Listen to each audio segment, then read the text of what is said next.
Tintin segue sendo notícia e disputado para retornar de alguma forma inédita até hoje. Suas primeiras aventuras sem sair dos livros de Hergé, porém autorizados pelo mesmo, são os live action dos filmes dos anos 60, que no vídeo de hoje falaremos em detalhes, inclusive seus bastidores. Isso é ótimo! Você está brincando? Mas ao mesmo tempo, também falaremos de algumas especulações que surgiram sobre Tintin. Já se falou de uma nova série de animações que teríamos uma continuação da dupla Spielberg-Jackson no primeiro, inspirado em O Segredo do Unicórnio e O Tesouro de Jacão Terrível, com as obras das 7 Bolas de Cristal e O Templo do Sol, mas agora a continuação parece ter chance de vir por outra frente. Quer saber como? Segue o asterisco e se cuida Spielberg e Peter Jackson, porque tem autor que pode lançar Tintin antes de vocês.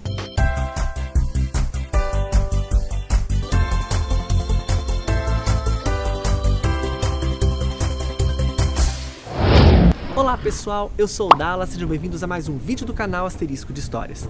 Como vocês já sabem, aqui você fica por dentro de tudo o que acontece nas animações, séries e live actions. E no vídeo de hoje, voltamos a falar do grande Tintin, das suas grandes obras dos anos 60 em detalhes, como surgiu, os atores escolhidos, a história feita e o acompanhamento do autor Hergé com a obra das aventuras do repórter. Ainda iremos falar da nova continuação que pode surgir em breve, na França.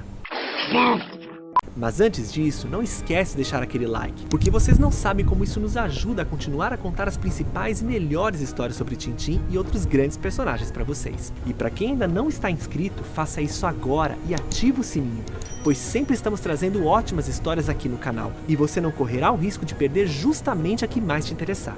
Tranquilo? Então vamos com tudo no tema de hoje. Não diga nada, eu vou com você querendo ou não! Vamos voltar aos anos 50 com a ajuda do Asterisco, que irá mostrar a vocês como essa época foi importantíssima para popularizar Tintin. Para quem não sabe, as suas aventuras eram publicadas no jornal Le XXe Siècle, e só após suas histórias serem concluídas, elas viravam os álbuns das aventuras de Tintin que conhecemos. Mas o que popularizou o repórter não foram só seus livros, mas principalmente a animação da Belvision feita em 1958, abrindo portas até há pouco tempo onde Tintin era um completo desconhecido. Claro que não era assim na França, onde Tintin incrivelmente era talvez mais famoso e adorado do que o seu próprio país de origem, a Bélgica.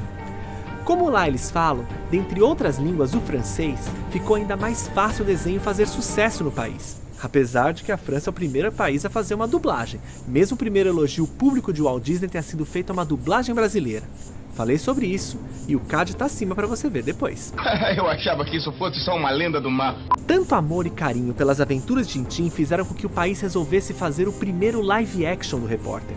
Para isso, entraram em contato com o Hergé e apresentaram suas intenções.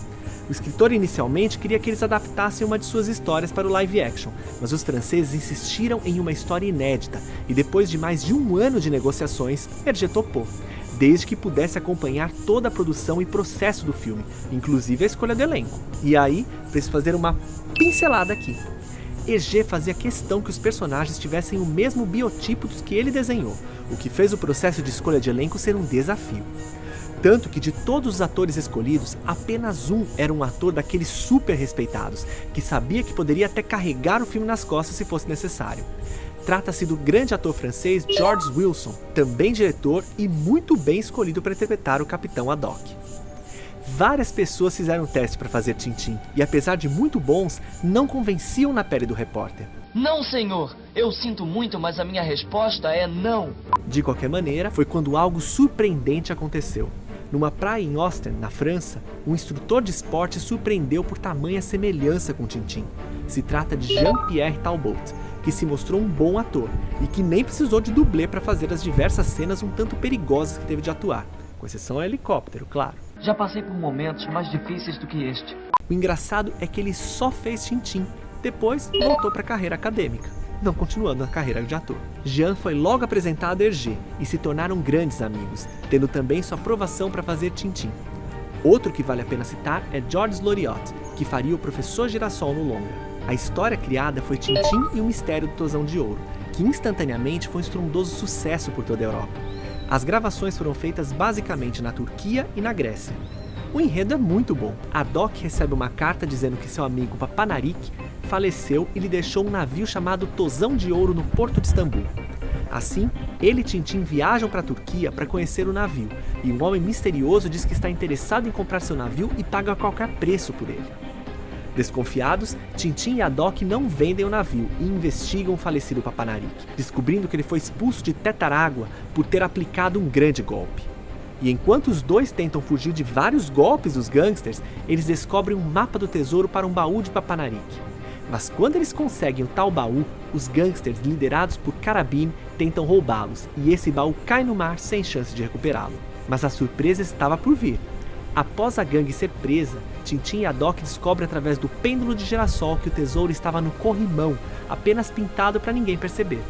A Doc então devolve o tesouro para Tetarágua, recebendo uma medalha pelo correio e a corte marcial a homenagear os heróis. Essa história é muito boa e fez um baita sucesso, tanto que teve uma continuação, Tintin e as Laranjas Azuis. Para quem já acompanha as histórias das obras de Tintin e de Hergé, vão reparar algumas semelhanças do filme em suas aventuras. Quando Tintin e a Doc ficam presos naquela torre e jogam bolas de canhão pelas escadas, foi uma clara referência ao livro Tintin e a Ilha Negra. A busca do ouro feita por Tintin lembra um pouco a obra O Tesouro de Rakan o Terrível. Girassol usa seu trompete acústico, que apareceu pela primeira vez no livro Rumo à Lua dos anos 50. Um dos vilões da história é Angorapopoulos, uma clara homenagem ao principal vilão de Tintin, Rastapopoulos. Com essa parte da história sendo na Grécia, não me admira a homenagem. Sim, é claro. Em relação a Tintin e as Laranjas Azuis, uma pincelada aqui. Infelizmente, com exceção a Jean-Pierre Talbot, que fez Tintin no primeiro filme, os outros dois atores foram substituídos.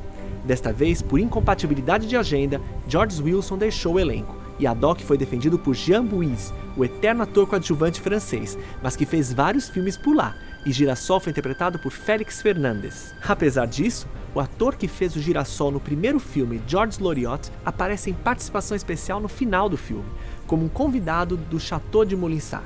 Neste segundo filme, Girassol está preocupado com a fome no mundo após escrever um livro e pede ajuda a todos os cientistas para acharem um jeito de resolver esse problema.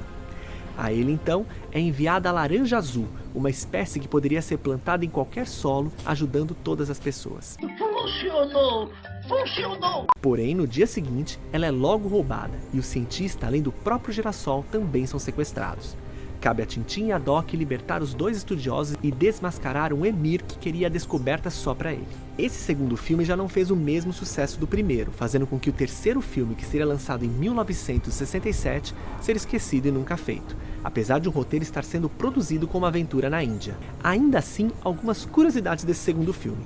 Dessa vez ele é rodado na Espanha, coincidência ou não, onde Hergé desenhou Tintin, mas que não seguiu com seu livro, onde Tintin passaria pelo país espanhol. Primeiro país que fala sobre os transgêneros e ainda de forma positiva, podendo salvar a fome no mundo. Em nenhum dos álbuns de Tintin aparece um lago próximo ao castelo de Moulinsart. Já nesse live action, teve, e foi onde os irmãos Dupont e Dupont caíram. Apesar do segundo filme não fazer sombra ao primeiro, ele é muito lembrado pelos fãs de Tintin, que seguiram assistindo depois o longa animado, também inédito de livros inicialmente, Tintin e o Lago dos Tubarões. Eu inclusive tenho o livro dos dois live actions e desse desenho, que eu já contei a história e o card está acima. Recebido. Excelente. Depois dessas animações, veio a fantástica série da Nelvana, As Aventuras de Tintin, até chegar aos cinemas com Spielberg e Peter Jackson em 2011, prometendo uma continuação. Infelizmente, até hoje não se sabe pela modesta bilheteria ou pela agenda lotada dos dois, a segunda animação não saiu. Mas agora surgiu uma novidade. Recentemente, o diretor francês Patrice Leconte disse em uma entrevista que as negociações estão bem avançadas para ele fazer quase 60 anos depois o live action na França de Tintin, mas dessa vez inspirado em um álbum de Hergé, o das Joias da Castafiore, dizendo que o processo está bem adiantado. Resta saber se ele tem os direitos sobre os personagens. Tomara que sim, porque os fãs de Tintin estão sedentos por mais novidades do repórter. E se precisar, o asterisco estará aqui para te deixar por dentro de tudo o que está acontecendo no mundo de Tintin e de outros importantes personagens. Faça isso, você é um bom homem. E para não perder essas novidades, se inscreve e ativa o sininho. E também deixa seu like, não custa nada a você, mas nos ajuda demais a mantermos e divulgarmos nosso canal. Beleza? Então meu muito obrigado, deixa aí embaixo alguns outros ótimos vídeos que fizemos e só para constar, estamos no Facebook e no Instagram, é só acompanhar. Anda, Milu! Lá vamos nós de novo!